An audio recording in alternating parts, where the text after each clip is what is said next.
Y ya estamos aquí con Andrés F. Caimán, Omar Arellano y Marjorie González. González, se me fue tu apellido.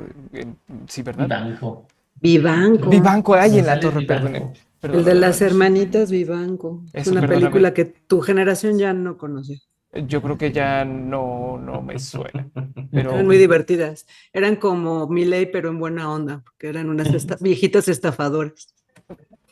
ya tenemos recomendación para el fin de semana. Cualquiera persona que quiera pasar a ver a las hermanitas Vivanco para tener más referencias del De cine Milei, nacional. no de Marjorie, ¿no? Exactamente. Bueno, pues ya estamos de regreso aquí con salidas de emergencia. Muchísimas gracias al estrés, los tres, por estar acá. Y lo que nos reúne ahora es un tema bastante triste y que nos lleva a repensarnos, pues, cómo actuamos ante la defensa del ambiente, ¿no?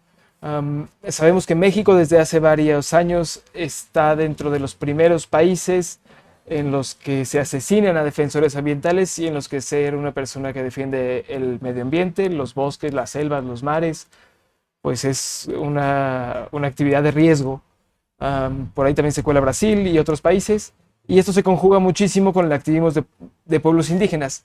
Pero bueno, para ir hablando de esto, mejor le voy pasando el micrófono a Andrés, que pues, a ver, Andrés, ¿por qué es importante tener defensores ambientales? Digo, vivimos en una ciudad horrenda, llena de asfalto, y sabemos a dónde no queremos llegar. Tenemos ríos que están contaminadísimos y que antes soportaban la vida. Pero más allá de todo esto, pues, ¿por qué es importante tener defensores ambientales? Creo que la pregunta sobra, pero Sí, yo creo que, bueno, la importancia de los defensores ambientales, o como yo más bien les digo, luchadores ambientales, radica justamente en las contradicciones mismas que conllevan al sistema capitalista que vivimos. Los luchadores ambientales surgen de defender el territorio y los recursos naturales, lo cual es una lucha social. ¿Y por qué? Porque es un acto de resistencia política, social, contra la globalización corporativa homogenizadora. Esa es una palabra inventada, pero no suena raro. Contra el sistema económico liberal, en contra de la lógica del mercado, que es propiamente la lógica del despojo y el acaparamiento de los recursos naturales. Al fin y al cabo, las y los luchadores ambientales, en esencia, lo que demandan es dejar la lógica artificial del capital, que es la búsqueda del valor de cambio, es decir, el mero beneficio económico, la mera ganancia. Las y los luchadores ambientales exigen entonces que la sociedad humana se aboque a las necesidades naturales y universales. Es decir, nos recuerdan que no es otra cosa que la producción de alimentos, ropa, vivienda, educación para nuestra subsistencia, la subsistencia básica, ¿no? Y no esa mercantilización que ha surgido. Por eso, en el centro de su demanda, coinciden con la necesidad de abolir la relación antagónica entre la ciudad y el campo, ese divorcio que ha ocurrido entre la zona urbana y la zona rural, ¿no? Donde la zona urbana queda lejísimo de la zona rural, donde la zona urbana genera desechos enormes, este, y que no son reutilizados, donde la energética, las leyes de la termodinámica, no pretendemos que se cumplan cuando en realidad se cumplen.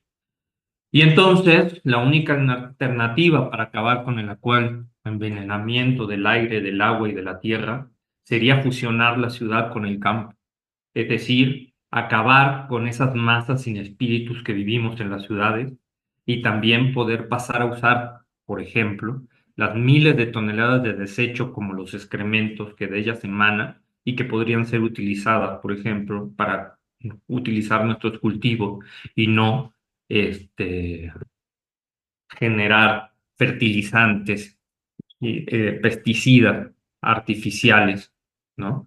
Los, los luchadores ambientales, entonces, pues se necesitan para recordarnos que ahí está la naturaleza y que somos parte de la naturaleza.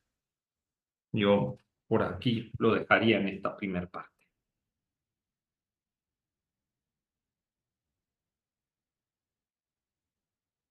por ejemplo, o sea, de fusionar el campo con la ciudad y de tener ciudades más sostenibles, ¿no? Y me acuerdo en este momento de uno de los propósitos que tiene el Parque Ecológico Lago de Texcoco, ¿no? Donde querían construir este aeropuerto, que están recuperando los lagos que bajaban a esa cuenca y lo que están haciendo es ponerle filtros, ponerle estos, ahí se me fue, humedales para purificar el agua, que además hay en muchísimas casas ya, ¿no? Yo no sabía que hay tantas casas que tienen sus humedales y que creo que sería una muy buena apuesta urbana, ¿no? El hacer humedales de saneamiento de aguas por colonia, por ejemplo, ¿no? Y entonces empezar a desasfaltar nuestras calles. Um, Aunado a la defensa del medio ambiente, que al fin y al cabo es la defensa de la vida, como nos decías ahorita, hay cifras que no son muy alentadoras, ¿no? Y el panorama no está, digamos, pues muy halagueño en lo que a esto respecta. March, tú nos ibas a contar un poquito de esto, cómo está el panorama y cómo es que México se transformó en uno de los países más... Ahí estaba el cronómetro que ya no había quitado yo.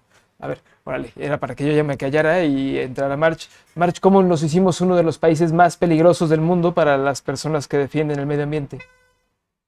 Bueno, se da en este contexto de violencia y de impunidad que ha vivido el país los últimos 40 años, ¿no? Pero digamos que yo estoy leyendo un documento del 2019 de Pietro Ameglio y Miriam Fracchia, de investigadores de la UNAM y también activistas de derechos humanos. Y ellos lo que mencionan es que México atravesó como dos procesos de guerra, uno con una dinámica de exterminio masivo, que es lo que vimos en términos de los homicidios, de las desapariciones, de la violencia, principalmente por esta supuesta guerra contra el narcotráfico, pero no únicamente.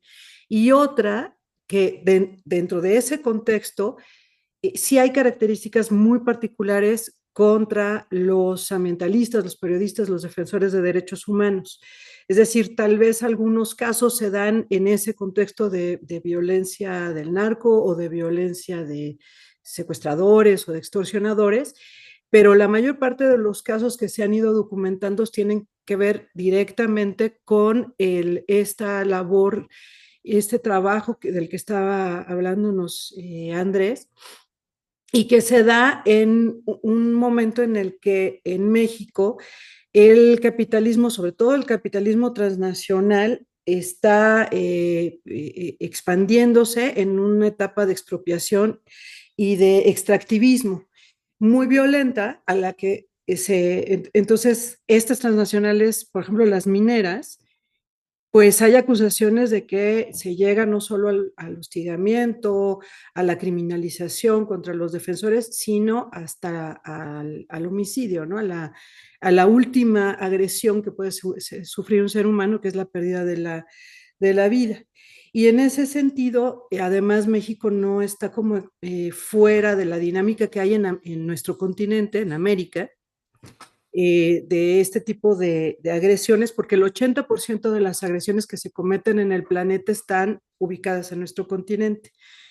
Y eso tiene que ver con esto, ¿no? Con esos procesos de despojo y de reordenamiento, de destrucción y reconstrucción que está haciendo el capitalismo del territorio y frente al cual las poblaciones están resistiendo no solamente por la defensa de la naturaleza, sino la defensa de los bienes comunales, de la tierra, de la cultura, de las relaciones que tienen las comunidades con la naturaleza, porque también eso se defiende, ¿no?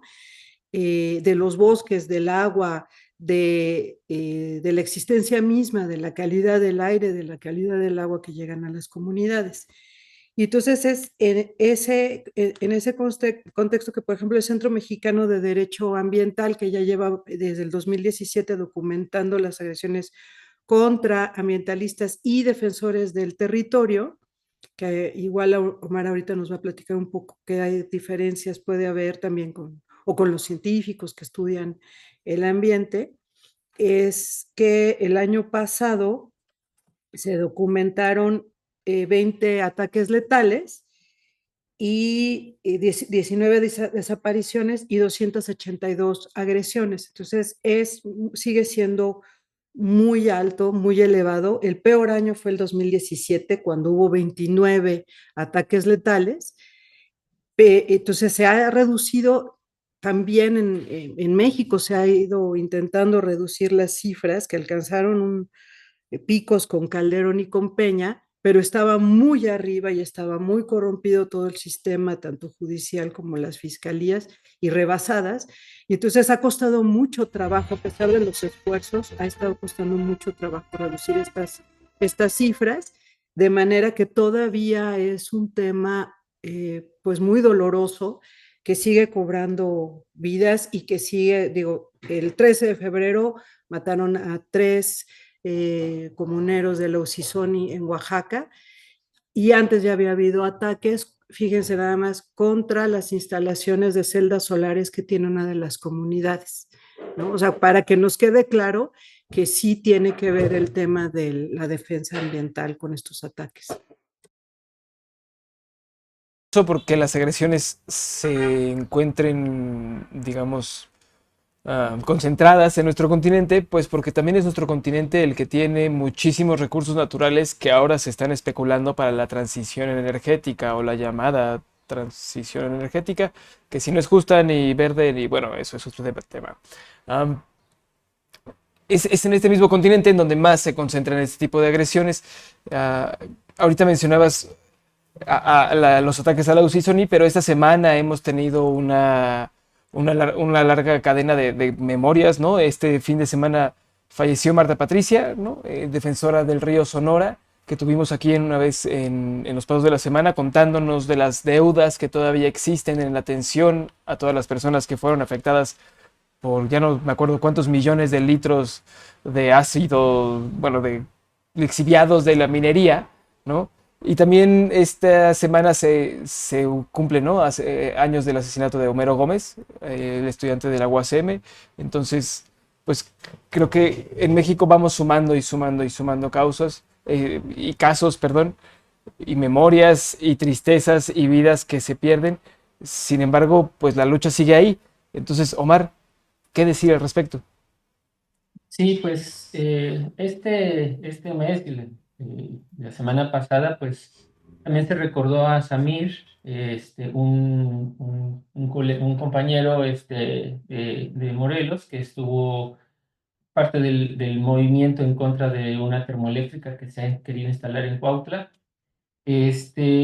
Y bueno, también de las víctimas que la contaminación se ha llevado, por ejemplo, Miguel Ángel López Rocha, un niño que cae allá en la cuenca del río Santiago, en Jalisco, y que bueno, también se conmemoró pues, la muerte de él. Y eso se suman también, me estaba acordando de dos compañeros abogados, Omar Jiménez y Julia Salas, que el año pasado en un accidente, regresando de una asamblea sobre el tema del agua, pues también perdieron la vida. Y bueno, la lista sigue, ¿no? Hay en general, las víctimas están asociadas a la defensa del territorio, en contra del despojo del agua. Fue atacado, por ejemplo, el CENTLI, que es uno de los centros de investigación, pero también de formación de temas sobre el agua. El doctor Cuauhtémoc Márquez Flores, Álvaro Arbizu Aguiñiga, sufrieron también, bueno, fueron asesinados. Y ahí tenemos activistas, periodistas, guardianes comuneros, e incluso algunos investigadores o estudiantes que se han comprometido mucho en los procesos de lucha, y de que se está defendiendo pues la vida, las formas de vida de estas regiones en donde convergen, por ejemplo, la minería, ¿no? Extractiva fuerte, la explotación del agua, el cambio de uso de suelo por parte de inmobiliarias, ¿no? Y muchas de las agresiones, pues bueno, a lo mejor estas han llegado a ser letales, pero pues hay agresiones físicas, sexuales, daños a la propiedad, hostigamiento, amenazas, criminalización. Hay personas que están encarceladas con con, eh, en procesos que fueron inventados y que lo único que estaban haciendo era pues defendiendo su territorio. Y es por eso que el Acuerdo Escazú también es muy importante, porque es un instrumento internacional para la protección de los defensores ambientales. Y yo lo que quería abordar también era sobre algunos aspectos que tienen que ver cómo distinguimos, porque se dice mucho, ¿no? Ambientalistas o ecologistas. O incluso, bueno, y si los ecólogos, o los que nos dedicamos a la ecología, somos ecologistas o ambientalistas. Y bueno, una y otra cosa son distintas. Sin embargo, hay también en estas nuevas lógicas del mercado, pues un secuestro del movimiento ambientalista, por así decirlo. Entonces, desde el privilegio también se mueve el ambientalismo. Y entonces hay ambientalismos que son más bien greenwasheros, ¿no? Que siguen, que utilizan la bandera ambiental para pues llevar a cabo algunas acciones políticas o posicionamientos políticos, económicos de interés. Y esto se ve mucho y lo criticamos mucho en procesos en los cuales, aun cuando sabemos que, por ejemplo, un megaproyecto puede atentar contra los derechos de terceros, ¿no? De sus territorios, de su agua, eh, los que tienen desde el privilegio del ambientalismo este, eh, greenwashero, pues eh, suplantan la voz y acallan otras voces y entonces se enmascara. Entonces ha sido muy difícil poder, por ejemplo, catalogarlos, pero algo que nos tiene que quedar claro que al final de cuentas, cuando vemos las cifras, quien realmente ha sido, se ha reprimido, ¿no? Su voz han sido las personas y comunidades que están defendiendo sus modos de vida, sus recursos y su naturaleza, ¿no? Y que tienen ese interés. Ujú. Hablábamos de todo esto y que íbamos mencionando esto, me acordé de una imagen que me encontré ayer en redes sociales, que sale un Pokémon, curiosamente, y dice: la ecología sin justicia social es jardinería, ¿no? Esta frase que nos llama mucho a la acción y que nos llama a cuestionarnos el trasfondo de nuestras luchas y la política detrás de ello, la política en el buen sentido, creo. Y alguien me preguntaba: ¿y eso qué? ¿No? ¿Eso qué quiere decir? Dice uno: bueno, pues es que creo que sí nos hace falta dotar de sentidos de lucha social todas nuestras causas. Me acordaba también de Bandana Shiva, que decía que al final, en la crisis mundial que tenemos del capitalismo civilizatoria, pues se encuentran las últimas tres grandes luchas, ¿no? Que son las tres grandes opresiones, que es a las mujeres y al clima. Entonces, y bueno, sí, y a los pueblos indígenas. Entonces, que al final se enraizaban esas tres en una gran lucha, ¿no? Entonces, pues, ¿cómo dotar de más fondo la defensa ambiental? ¿Cómo comprometernos más con todas esas personas que ponen el cuerpo, ¿no? Ahí en la raya, en su territorio y lo defienden a más no poder? ¿Ustedes qué dicen, Andrés? A ver. Pues yo creo que dotar más fondos es tomar conciencia o una autoconciencia de que este no es un problema reciente, ¿no?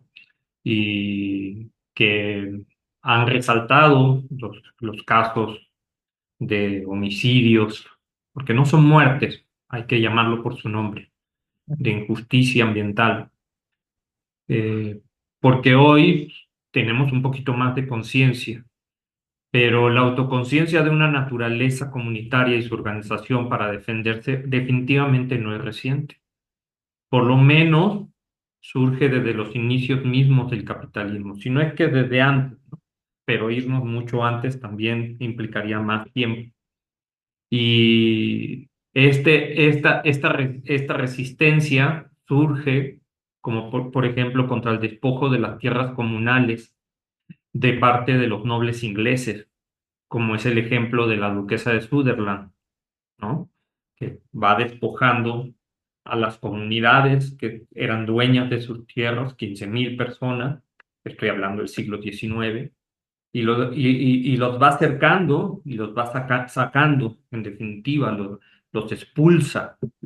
La migración también es un producto de esta crisis capitalista permanente.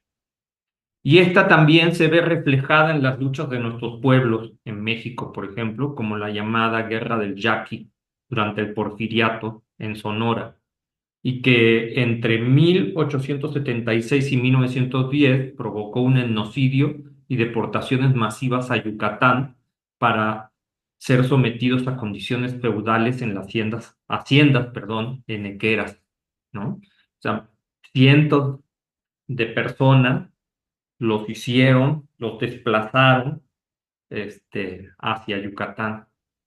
Y es un fenómeno, si hacemos un paralelismo, es un fenómeno idéntico al que le hicieron a los migrantes europeos a los americanos, ¿no? Que ya vivían en lo que hoy conocemos como Estados Unidos. Entonces, pues, pareciera ser que hay paralelismo. Ahora, yo creo que no podemos quedarnos en el ámbito de lo fatalista, pues es gracias a estas luchas de la defensa por la naturaleza que hoy tenemos áreas naturales protegidas, una legislación que si bien es insuficiente, ahí está y se puede mejorar. Gracias a estos movimientos colectivos, hoy hacemos conciencia de que es necesario no solo defender nuestro maíz silvestre y domesticado, sino también su territorio de otros tipos de cultivos como la soja o de la cría de animales intensiva. Es necesario entonces reforzar la idea de que estamos en este mundo meramente de préstamo, que cuando nos vayamos no nos llevaremos nada. Y yo creo que si logramos sujetar esa idea, podremos entonces empezar a transformar estas condiciones. De repente pensar en quién es más o menos ambientalista puede ser un problema de división. Pero también hay que pensar, como dijo Omar, ¿desde dónde vienen las propuestas? Hay muchas organizaciones ambientalistas en donde participa gente honesta, pero que en definitiva lo que van es replicando y promoviendo una mercantilización, ¿no? Como por ejemplo esta cuestión de la pesca justa, que lo que hace es introducir pues, los precios de los peces al mercado, ¿no? De lo que pescamos al mercado. Y eso tenemos que también empezar a cuestionar, pensaría yo. Yo ya estaba preparando los carnés de ambientalista certificado, ¿no? Algo así como estos Exactamente. sellos de Sigue la Ranita, que tenían varios productos que según defendían la Amazonía y que, bueno, pues nada más era para consumirlos más, ¿no? Exactamente. Ese es un muy buen ejemplo. Marge, ¿a dónde tenemos que llevar las luchas? Ahorita hablábamos de pueblos indígenas, ¿no? De recursos y de gente que lucha por esto. Que hay que ¿Dónde hay que poner las miradas, ¿no? Y desde dónde hay que observarlo. ¿Qué dirías tú? Yo creo que tenemos una raíz muy importante en nuestras comunidades y en nuestros pueblos que han dado ejemplos, además, no solamente de defensa de la naturaleza, sino de una defensa muy compleja de las relaciones, de otro tipo de relaciones con la naturaleza y entre las personas. Está la Comuna de Morelos, ¿no? Que así la definió Adolfo Gili cuando hablaba de este momento en el que el zapatismo, el de Emiliano Zapata, se organiza en Morelos para tener una manera diferente de intercambio de la cultura, de las semillas, de los productos de la tierra, no como mercancías, sino con una visión de solidaridad, de construcción de comunidades. Y eso, Samir Flores, por ejemplo, es heredero de esa tradición que ha resistido ya más siglos, ¿no? Al menos siglo y 20 años, lo que si estamos pensando en el zapatismo. Y él, por ejemplo, era sobrino de otro luchador social, de su tío, que fue fundador de la Normal Rural de Amilcingo. Entonces, ahí tenemos una resistencia muy poderosa, muy organizada, que se ha mantenido, igual que la de la Usisoni en Oaxaca, Y que bueno, pues el caso de Samir es un caso terrible porque acababa él de hablar en una asamblea en contra de la termoeléctrica de Huesca y al día siguiente es asesinado y a la fecha no se ha resuelto este asesinato. Entonces, ¿qué hay que hacer? Bueno, todas estas resistencias, estos homenajes, por ejemplo, que se están haciendo, que se colocaron bustos ya en 5 países, ¿no? Se colocó uno en la UNAM y por ahí las autoridades estaban muy sacadas de onda, anduvieron hostigando un poco a quienes se manifestaron, pero pues finalmente es resistir, seguir hablando de estos casos, seguimos hablándonos en la UACM del compañero Abisaí, que era un estudiante nuestro, Abisaí Pérez Romero, que también estaba haciendo su servicio social justo en el Atlas de Justicia Ambiental y estuvo documentando la contaminación del río Tula, estuvo en contra del basurero de Atitalaquia y este chico resulta que desaparece y las autoridades dicen, no, bueno, es que se cayó de la bicicleta y se mató, ¿no? De su propia altura. O sea, no lo atropellaron, no chocó, sino se cayó de la bicicleta. Entonces, allí, por ejemplo, la comunidad universitaria o muchas personas de nuestra comunidad han seguido insistiendo que se tiene que llegar a fondo en la resolución de estos casos. Entonces, ¿qué hacer? Pues defender, recordar, rodear de solidaridad a quienes están en territorio luchando por los ríos, por la tierra, por los bienes que además no son solo de ellos, es que nos permiten vivir a todos los demás, ¿no? O como los compañeros de Xochimilco que también han sufrido diversas agresiones. Desgraciadamente la Ciudad de México, uno diría, bueno, eso está lejos, ¿no? Pero la Ciudad de México siempre aparece en los primeros lugares de agresiones contra ambientalistas y ahí los habitantes de la ciudad tenemos que poner el ojo. Entonces, hacer redes y no dejar de hablar de las personas defensoras del territorio. Que más importante, justamente en la ahorita que hablabas de la Ciudad de México, recordaba a muchas personas que me ha tocado entrevistar, ¿no? Algunas que incluso ya fallecieron, defensores de los bosques, ¿no? Del sur de la ciudad, hacia el Ajusco, hacia Milpa Alta, que les ha tocado poner el cuerpo ahí y escuchar los balazos y correr de ellos, ¿no?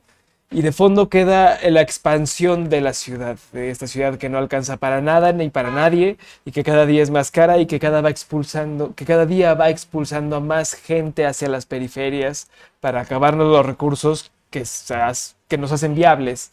Entonces, pues cómo parar estas cosas que se nos vienen encima, ¿no? No solo la ciudad, sino el voraz hambre del capitalismo de tomar recursos y generar ganancias y desigualdad y pobreza y todo lo demás a su paso. Omar, ¿cómo le Sí, hacemos? ¿Tienes un ¿cómo le mensaje de hacemos? esperanza para nosotros?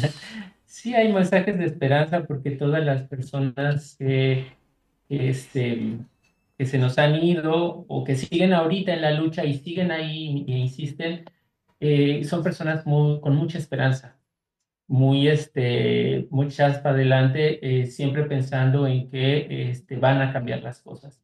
Porque si no están ellos, están más personas.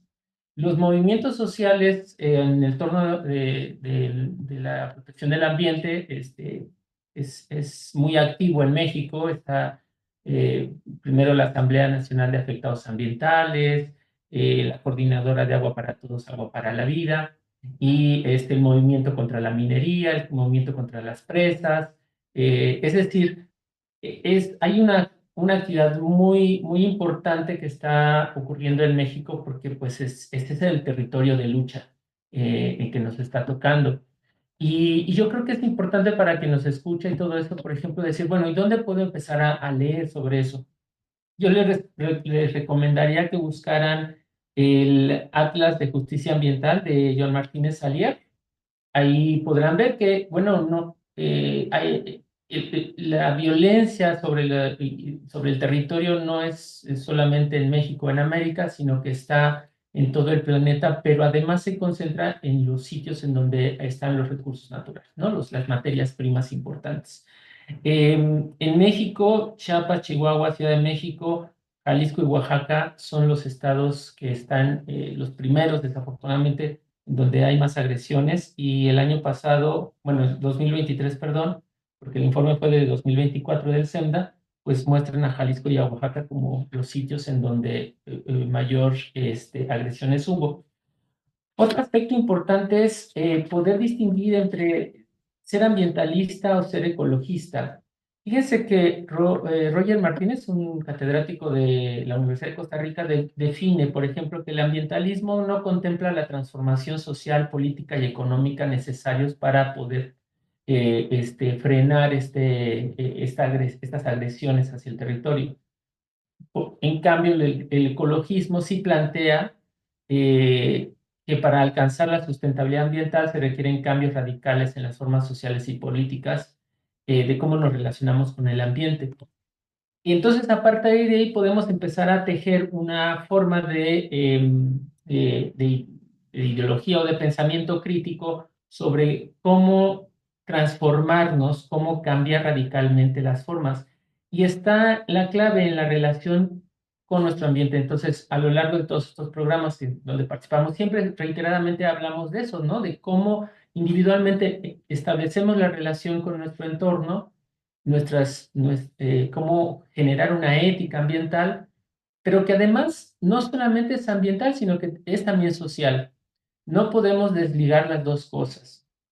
De tal manera que además el pensamiento crítico, por ejemplo, Enrique Lev habla de la racionalidad ambiental, pues plantea precisamente estos paradigmas en los cuales desde la ciencia pues se discute mucho, pero en la práctica, en la praxis, pues están en estas comunidades en donde pues no solamente están en contra de megaproyectos o meten demandas contra despojos de agua o de territorio, sino todo este grupo de gente especializada, académicos, organizaciones civiles, grupos campesinos, que por ejemplo se plantean, ¿no?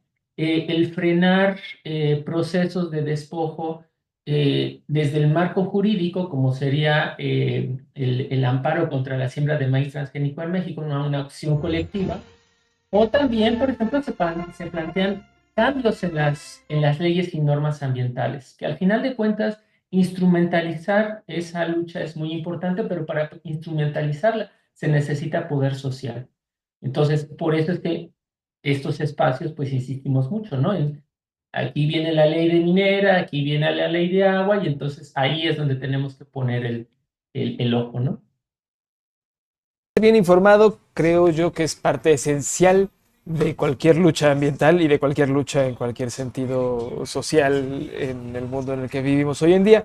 Hay mucha gente que no se acaba de convencer de eso, pero qué bueno que tenemos a personas tan inteligentes como ustedes aquí repitiéndonoslo y ayudándonos a tenerlo muy en mente.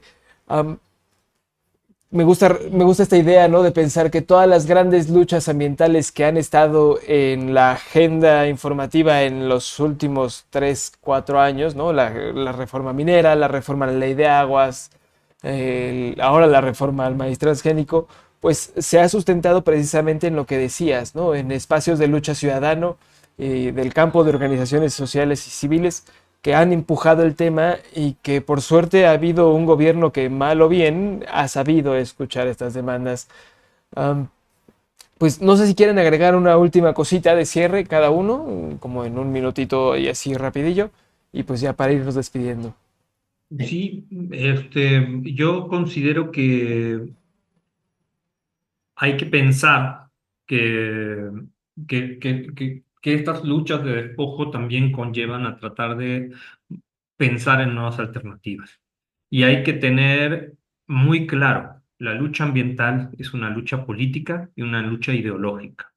Si lo vemos, desde las derechas es desde donde se niega la crisis climática, se niega el despojo, se niega la desigualdad, se niega que tenemos que repensar estas ciudades.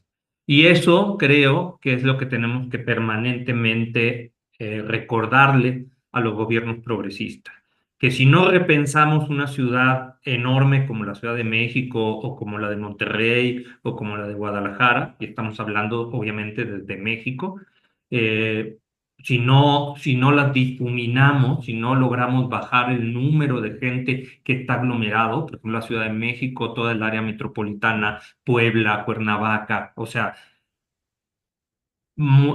se seguirá este divorcio que tenemos con lo rural y que este divorcio que tenemos con la naturaleza. Eso sería yo lo que tendría que compartir y seguir pensando que los luchadores ambientales, pues sí, son necesarios y, y no hay suficientes. Darles cosas porque pues hay que tener bien claro que a pesar de que se puede decir que hay un movimiento progresista en el gobierno, pues está infiltrado por mucha gente que no es tan progresista y Así que no es. tiene también estas ideas. Entonces, pues hay que estar ahí sin dejar de patear bueno, lo que quieran patear. O hay gente, perdón, o hay gente bien intencionada que piensa que puede haber un capitalismo amigable. Sí, y eso desde mi perspectiva es muy difícil. Sí, yo también creo algo así. March, ¿con qué nos quedamos? De los Yunes no van a estar hablando. Dos cosas. Una invitación en change.org para que revisen la carta que estamos promoviendo de justicia para Abisaí y una cita de Úrsula Le Guin. Vivimos en el capitalismo, su poder parece ineludible, pero también lo parecía el derecho divino de los reyes. Así Porque es. sí se puede, porque sí se puede y sí se ha podido. ¿Quién dice que Sí. Elon Musk, siendo el hombre más rico del mundo, pues no se puede desafiar, ¿no? Eso creo. March, si nos mandas el link de la petición de change.org para ponerlo en el chat ahorita que salgamos, pues ahí lo pongo.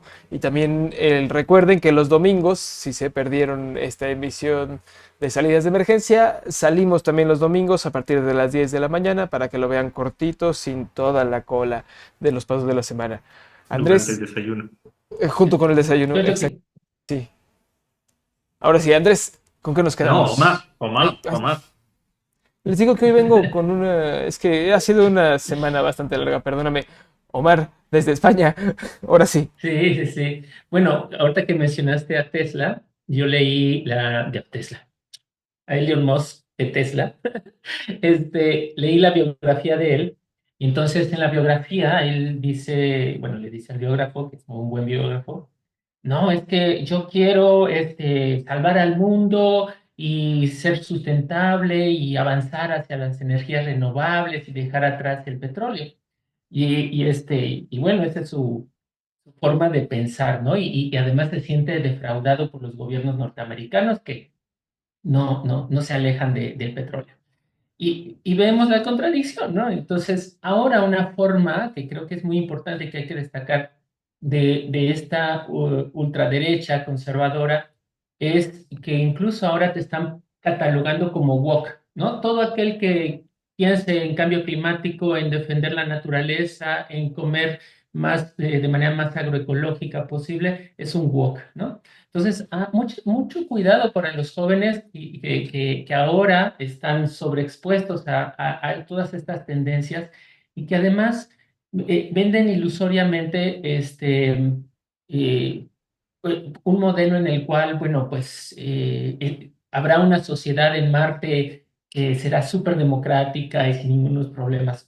Yo creo que estamos viviendo momentos de mucha ruptura en muchos sentidos y que para bien o para mal, el pensamiento que tenemos que mantener siempre va a ser, o sea, es recomendable ser críticos de lo que está pasando, poder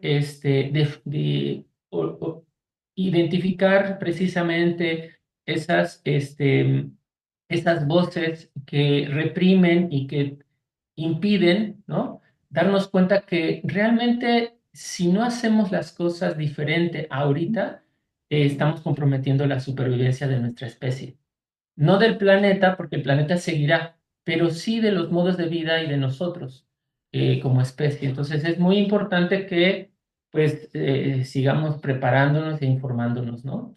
Yo creo que sí, esa es la clave. personas que dicen, yo me llevo ya mejor con mi perro que con el resto de la humanidad.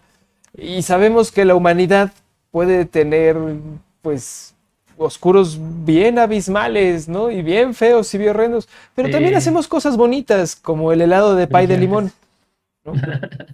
O la Pues sí, la música, y las música, el canciones. arte. Yo creo que incluso el ecologismo se ha nutrido mucho del arte, la música, de esta parte más humana, el humanismo, ¿no? Entonces, por ahí John Martínez Alier también habla de la ecología de los pobres, y en donde, bueno, creo que yo no lo llamaría así, realmente no Estoy me de gusta. acuerdo. No, No me gusta esa definición, pero lo que sí me parece es que tenemos en este proceso, bueno, tenemos una riqueza eh, que heredamos de nuestros pueblos originarios, de nuestra historia, y la expresión humana, ¿no? Creo que es lo más importante que tenemos. Entonces, el cuidado, los nuevos relaciones la nueva relación con nuestro entorno, pues también pasa por ahí, ¿no? Por las artes y las humanidades, y no solamente por lo científico y lo métrico. Tenemos cosas científicas muy bellas. Yo siempre he pensado que esto del el cuadrado de los catetos equivale al cuadrado de la hipotenusa es algo fenomenal y me vuela la cabeza cada vez que lo veo, ¿no? Así cuando veo Sí. estas maquetas que giran y que bajan agüita de uno a otro, digo, ay, esto es magia, ¿no? Pero bueno, con la esperanza de que todos repensemos nuestros consumos, nuestro habitar, nuestro vivir y nuestro ser, y con el recuerdo de todas las personas que nos han dejado defendiendo este planeta Tierra. Muchísimas gracias, Andrés, Omar y Marjorie. Nos vemos ahí a la próxima semana. a ti, Arturo. Hasta Gracias, la hasta próxima luego. semana. Vemos.